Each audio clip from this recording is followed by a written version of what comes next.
everybody, welcome to Let's Look at Kingsway, a game that I am wicked late in checking out, but was interested in regardless. Let me spin you a little tale about Kingsway. I originally was going to check it out when it came out on July, 18th, I think, and then I just sort of lost track of time. I covered other stuff that came out in July. Then I went to the post office, and they said, hey, you got a package, but you got to pay $15 for it. I said, okay, I'll do it. I open it up. It's a foam sword from Adult Swim sent 6 weeks ago, and a code for Kingsway. So I said, you know what? You made me pay for the game accidentally, even though all the money went to Canada Post instead of going to the actual developers, Andrew Moorish, on the keys, and then Adult Swim as the publishers. So I'll check it out. It was accidentally great marketing. Kingsway, you might be looking at it and going, what the heck is this? It looks like Windows 3.1. Well, it is Windows 3.1. It's an RPG with a Windows 3.1 style aesthetic. I'm going to take flack for this. It seems Undertale-ish in its mechanics. I have not played Undertale, but I watched Kate play some Undertale. Another game that I would describe it's sort of similar to, mostly in terms of tone and like the timbre, basically, is Creepy Castle, that Nicholas game that I covered maybe 9 months ago. Basically, you click attack to attack, but there's different mechanics involved in that, like pop-ups will fly across your screen that you've got to click on. Apart from that, it's an RPG. A little bit roguelite-ish as well. Like, you can see here, I've got a lot of deaths. And I should preface this by saying I'm, wicked bad at this game. Level 1, Level 2, Level 3, Level 5. We'll start a new adventure here. We're going to name it after our favorite Until Dawn character. And we can choose 5 different classes here. I'm not sure if you can unlock more later. We're just going to do, I've played maybe an hour, 70 minutes so far. We're going to do a Kingsway run until I die, 2 if I die too early, and I'll talk about my thoughts on the game as we play. You can be an adventurer, a warrior, a mage, a rogue, or a beastkin. Actually, a beastkin is like Minotaur from Legend of Grimrock, I guess, so it's like strength and vitality at the top. Adventurer is well-rounded. Warrior is, I think, predominantly strength, and that's it. Mage, presumably, is intellect. Rogue, I'm assuming, is agility and intellect? No, mostly just agility, and then Beastkin is strength and vitality. We're going to play Adventurer just because it's well-balanced. We can edit our portrait here as well. Let's just randomize a little bit.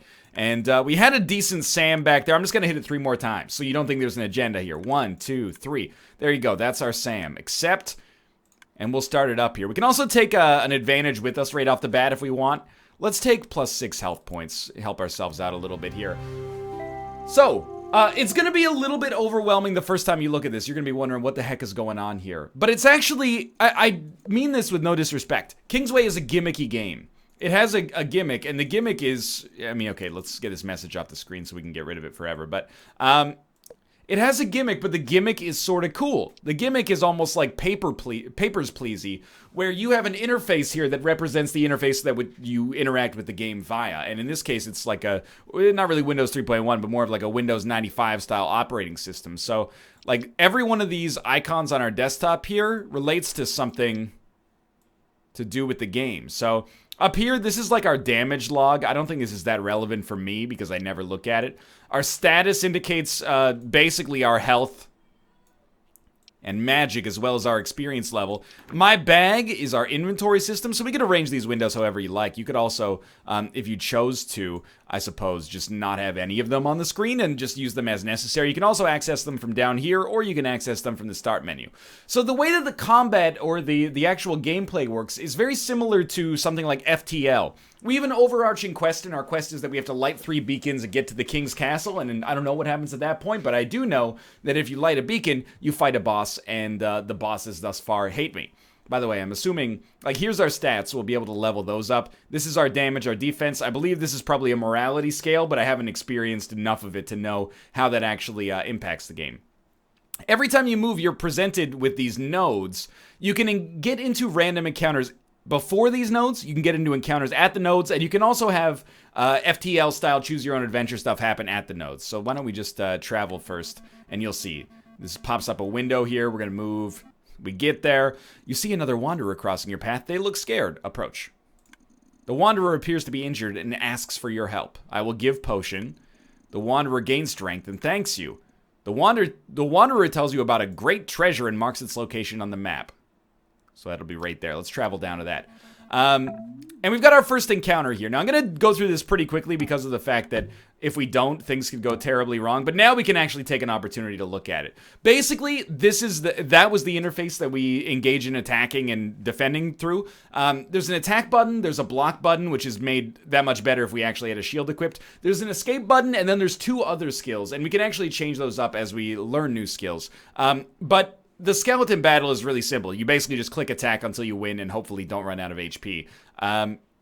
Which we do, we got rid of our potions, so we got to be a little careful about that. But we will heal to full when we level up. But other enemies, like we'll fight a witch, for example, when she attacks, she'll shoot a poison dart. And that'll basically create a window like this that will fly across the screen with a button on it. And we've got to click that button before it gets to us, or it'll, it'll poison us. And the poison is persistent and annoying. So we looted, we got a bone club. We might as well take a look. Bone club damage, 0 to 2. And our existing one does 0 to 1, so you know what? We're equipped with the Bone Club now. Now it is... Oh. No, that's right, yeah. It is a little rudimentary. I don't mean this in a negative way necessarily. But you don't see, like, the impact of your newfound loot on your character reflected in the sprite or anything like that. We'll just leave and continue on our travel here. Oh, we got a zombie. We can kill it in 2 hits if we get lucky. It looks like we will, and lucky us. We'll loot again and get nothing and move onwards. But still, it's definitely a unique, and again, I say gimmicky, but I mean gimmicky in a good way in this case, approach to this game. You see another wanderer in the distance. They look curious. Approach. The wanderer is holding some treasure and doesn't notice you. Talk. The wanderer says he will sell you the mysterious item for 7 gold. That's pretty cheap. Let's buy it. Deft Cleaver of Wrath.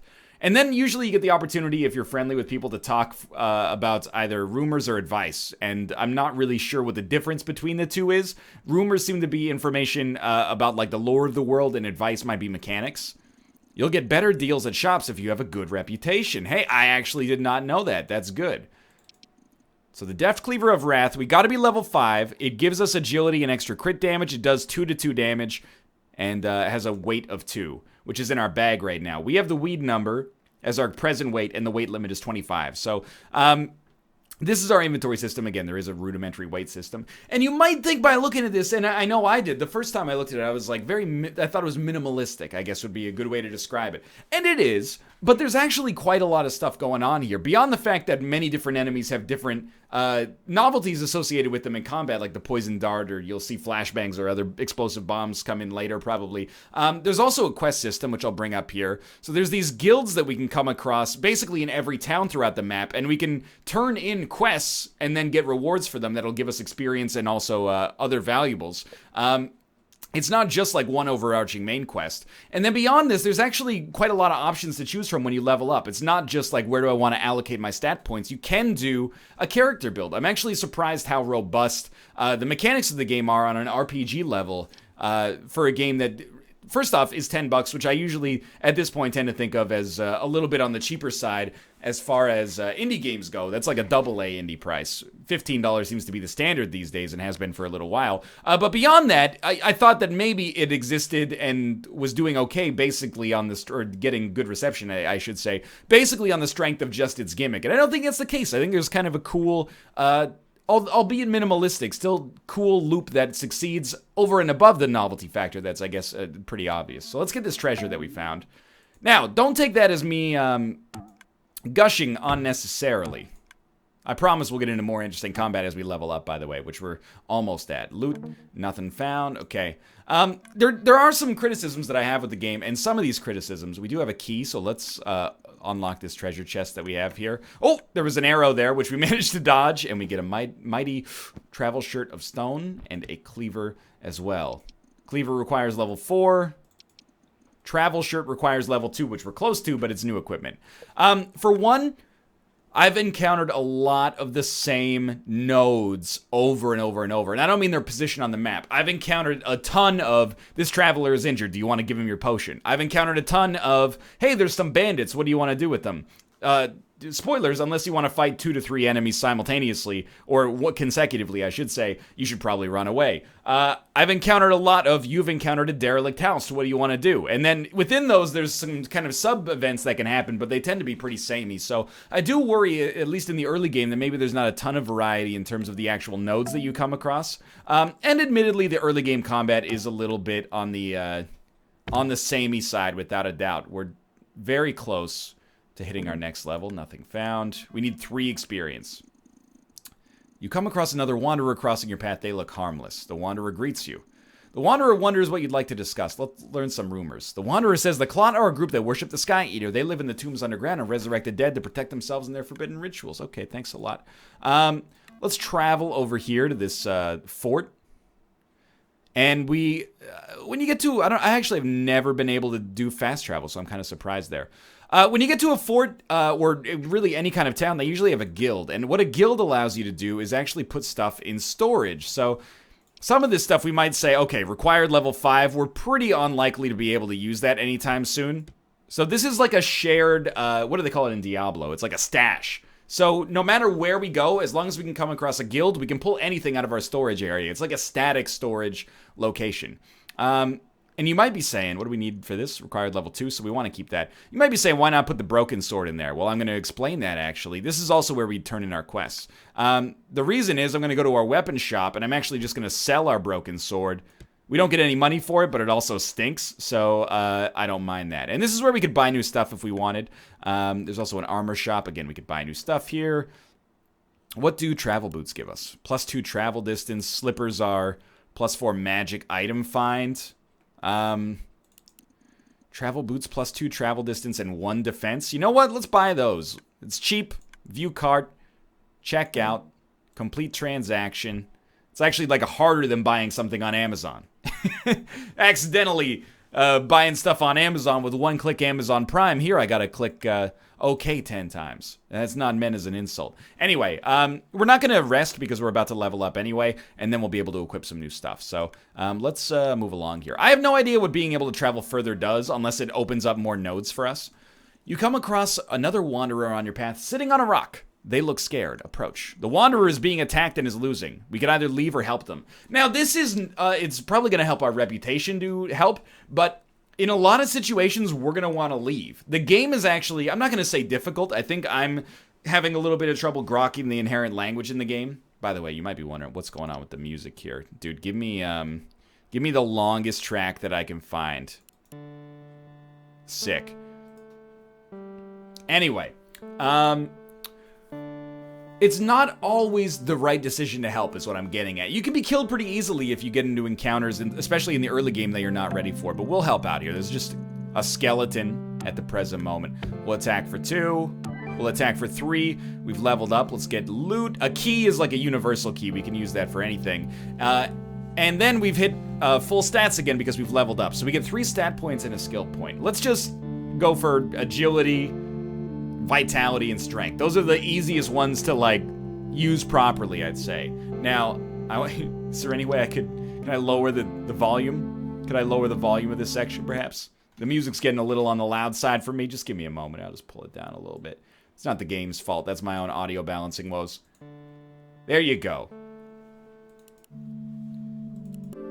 Perfect song. Okay.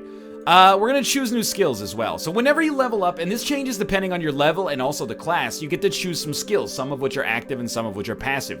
Obviously, active skills tend to be more fun. Passive skills, I'm not going to say they tend to be better, but they're easier to not mess up, I guess. So Vigilance gives you basically better attack speed on your first attack, and every skill can also get upgraded from that point. So you can see, you know, first level, your first attack is 40% faster. Really good if you have like a high crit stat, or something, which you can also get via critical focus here, to possibly wipe out an enemy in 1 or 2 hits, and every upgrade will make every subsequent attack get faster and faster. But why don't we go for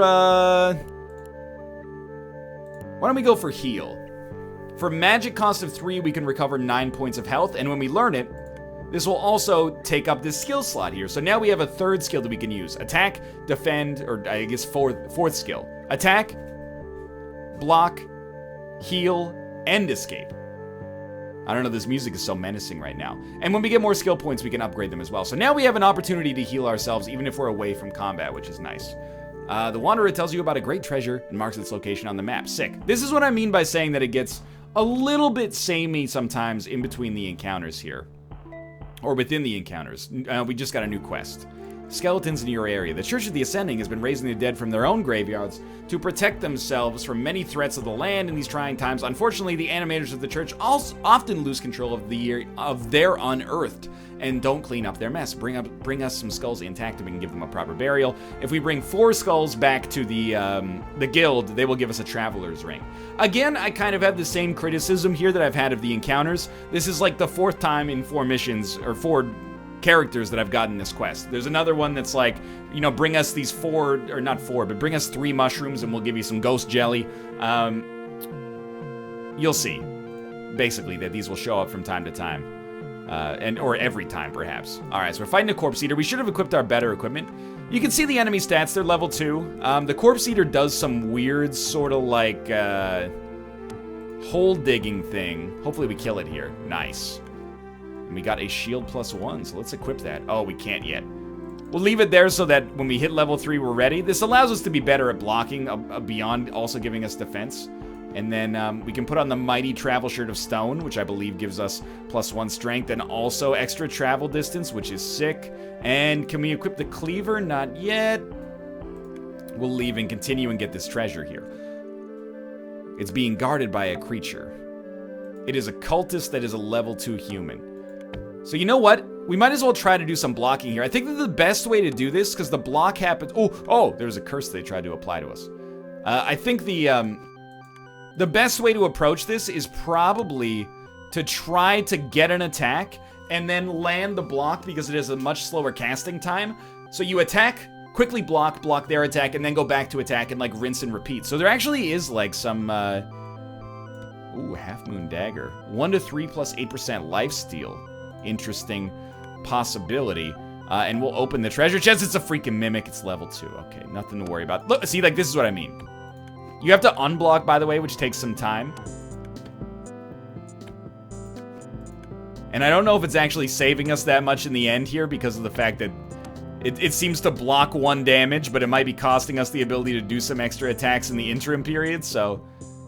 Might be faster to just try to sneak in 2 attacks instead, which did not work there. But oh my god, you got a ton of stuff for us here. Full Potion of Magic, a shield, which we'll take because we could sell it later. And we're at 17 HP, which is not good. But if we can get to town, we can rest. And even if we can't get to town, we can still just cast heal in battle as well. So... let's continue moving along here. We got another Corpse Eater, which we should be able to kill relatively easily. Let's try our newfound strategy. Shouldn't have been blocking because it's just digging a hole. There's a little bit, gotta, you know, work on my Pokedex here a little bit. There we go. Choose new skill. I mean, we could level up healing to get 16 health points instead of 4. Or sorry, instead of 9. That seems very good, actually. So let's just do that for simplicity's sake, and we'll level up our intellect as well, so that we can get 2 casts of healing at full intellect, or at full magic points, I should say, and then, you know, 1 level of strength, 1 level of vitality. Let's go. And we got a Way Crystal. I have no idea what that does. And we got Deft Ruined Armor. It gives us +2 agility. It's got a defense level of 3 versus a defense level of 2. But this one gives us extra strength, which I kind of like. Now, for all the, you know, the kind of what you see is what you get implications here. Well, let's just go through this encounter first. You are approached by an old, scraggly, witch-like figure, hunched over, wearing a hood and walking with a large staff. The witch comes right up to you. The witch looks at you up and down and says, "I can help you with your little adventure if you are interested." Sure. You can just barely see a smile beneath the hood. Your first one's free. The witch's staff begins to shake and there's a flash of light. The witch is gone. You feel a change in yourself. Health regen permanently increased. Okay, cool. So this actually fits in well with what I was going to say is, I have been accusing the game of maybe being a little bit samey time and time again here. However, there are some mysteries going on as well. Like, I don't know if I can move the map around here. It doesn't seem so, but there are these monoliths that we can come across, and there's a mystery that you can solve regarding those monoliths that I have not solved yet. Namely, if you offer some kind of magical item as a gift, they either give you a reward or some kind of benefit that I have been previously unaware of. What is this book of? Oh, Book of Sword Mastery, if we use it, should give us more damage with swords. Nice. Learn skill sword mastery. Slightly increased damage when wielding a sword. Nice, dude. And also, there are boss battles. Like, you can narrowly see this beacon going on up here. If we get there, there will be a boss there that we can fight, which might be a great time for us to die. So let's start traveling over in that direction. The Corpse Eater is fairly unlikely to attack. Even if it does, it's not going to do much damage, so I'm not too worried about it. And we'll heal as is necessary now that we can. Loot. Hardy Ring of Strength. Let's see if we can equip that. Travel Robe, we'll just take it for now because we can sell it, and we'll just move on. So yeah, I think it is a little bit of a... Oh, I messed that one up, something fierce. It is a little bit of like a minimalistic RPG, but it's got surprising depth to its mechanics as well. And beyond that, it's quite fun, although I do worry that it's going to get a little too samey too quickly. Like, I know that Bear has played a lot more of this than I have, and he's continued to enjoy himself. I can't apply the Demon Ward there, so we'll just hold it in our inventory for now. Bright Ring. +2 intellect, okay. Cultist Robes, probably also plus something intellect. No, plus 8% damage to demons. Like a really robust, I know I abuse that word probably, but robust like loot system as well. Lots of different items with different parameters associated with them. It's not like you go short sword, broadsword, you know, etc., etc. They actually have loot, and I've encountered unique loot as well, like yellow loot, you know. From the, again, to use Diablo terminology. That being said, I will say that the lack of, or the amount of repetition that I've seen so far in these node-based encounters is a little bit tiresome. It gets to the point where I'm like, yeah, I'll give you the potion, give me the loot. I guess that happens in FTL as well, but it took a long time in FTL to get to the point where you're like, these are the possible outcomes of this encounter. It seems to have happened much faster in Kingsway. You come across an abandoned hovel, do you enter? Enter. Now you go into basically every room and see what happens in each one of these. Okay, so we got Fungaloids. Fungaloids, usually when you kill them, they will split into other enemies, which are also Fungaloids. So we'll try to like take out the little baby ones first. And we might get one more when this guy dies. We didn't, nothing found. Living Seed, I have no idea what to do with that, but I'm assuming it is relevant at some point later. We get a Circlet, which is 2 defense and +3 magic regenerates, and a short sword, which at this point does 2-2 damage versus the Bone Club, which does 0-2. And then we also had like the Cleaver. Are we at Cleaver level yet? We're level 3. No, you gotta be level 4. Well, the short sword is like better than the Cleaver. And then this does 1-3 with lifesteal, but you gotta be level 4, so we're not ready for that. Alright, yeah, rest in bed. We might as well sleep here. And apart from that, I do think that kind of what you see is what you get. The main thing, the theme that I want to get across over the course of this video is that Kingsway is more than just the gimmick of it being on Windows 3.1, in fact, or Windows 95. In fact, I haven't talked about it like at all here. Hurry, limited time offer. A location has been added to your map. To do that, we're giving out free potions. Oh, free potions. Maybe it's a trap though. Hooded figure that looks harmless. Talk. They want to buy your wood wand for 11 gold. Dude, thanks a lot. The hooded figure tells you about a great treasure and marks its location on your map. You shouldn't have done that. That's incredible. So yeah, although it's obvious that like at first glance, the main thing to note about Kingsway is the mechanic of this like Windows system. Oh, I meant to loot. I forgot. That's actually the first time I've messed that up. Is the mechanic of like it being on an earlier Windows-based system. It's actually like a pretty unique and I got cursed. A pretty unique and also pure RPG at its surface. I don't know what a curse is, by the way, so I'm a little concerned about that. A little concerned about that. You can see like as we get further and further in the game, we get new skills unlocked as well, like Scrounge. Chance to find a bit of gold while traveling. Throw coin. Skillfully throw 1 coin at your target, dealing 1 damage. I guess this would be good as like if an enemy has 1 HP left, rather than going for an attack that could take you a long time, you could just throw a coin and kill them before they can attack you. So I'll take that. I can understand its value. Anyway, loot. I also think that apart from the... Oh, yeah, we should definitely take some extra levels in strength, or in stats here. I also think that apart from the possible concern of a little bit of boredom, or repetition rather, to be more polite, this is the one that shoots poison darts at us, by the way. So we gotta be cautious about that, but... oh, we got it. There might be like a certain subset of people who also just like hate this. They find it like too precious or too cute or something, and they aren't big fans of it as a result. Dude, I don't need these travel robes. That's fine. You know what? Like, just no. I don't need to rename. Although it's nice that they give me the opportunity. Just throw it away. Get out of your bone club. I mean, we'll sell this stuff eventually, but like, just get rid of this here.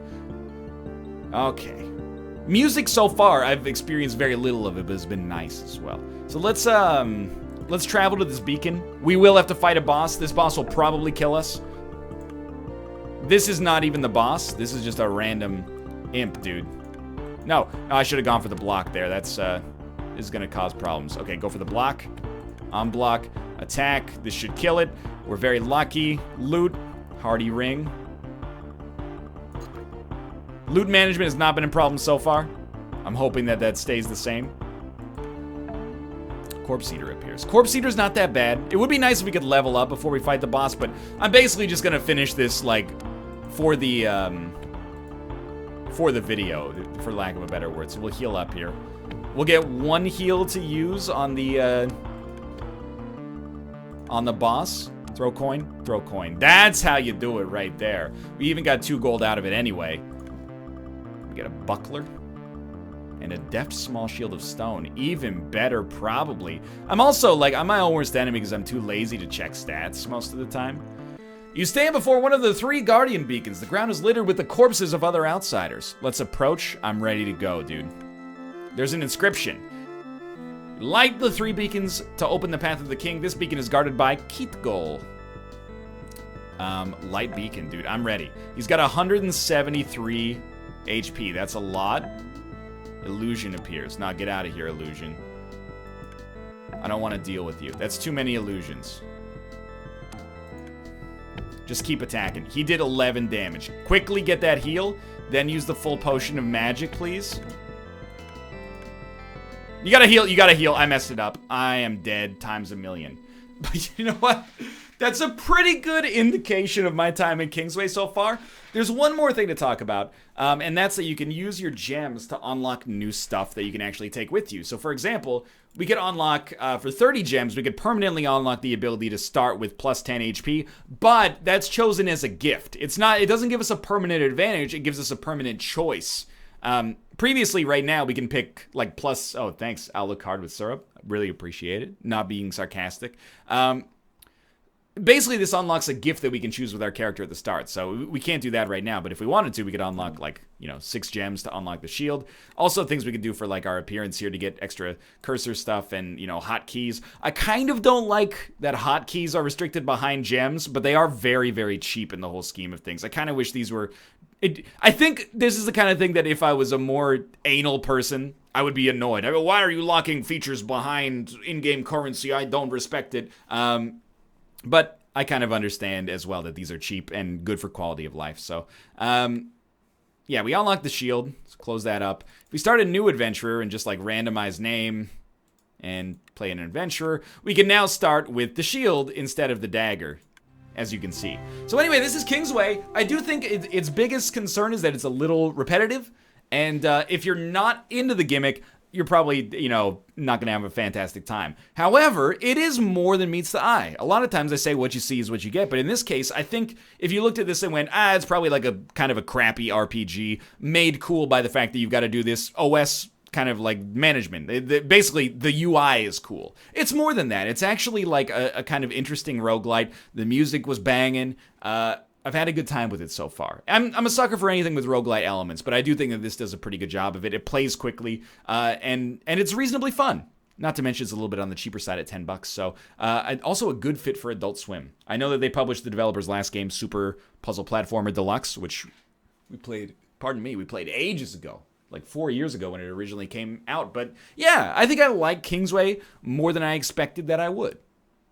Not necessarily a 2 thumbs up like glowing endorsement, but at the same time, I can see why people are into it. I can see why it's got, generally speaking, a positive reception, and I think I would echo that. For now, though, if you want to pick up Kingsway on Steam, that will be a link that's located in the video description below. And of course, subscribe if you want to see more in the future. Click the like button if you enjoyed the episode. Thanks for watching. I hope you enjoyed it, and I'll see you next time.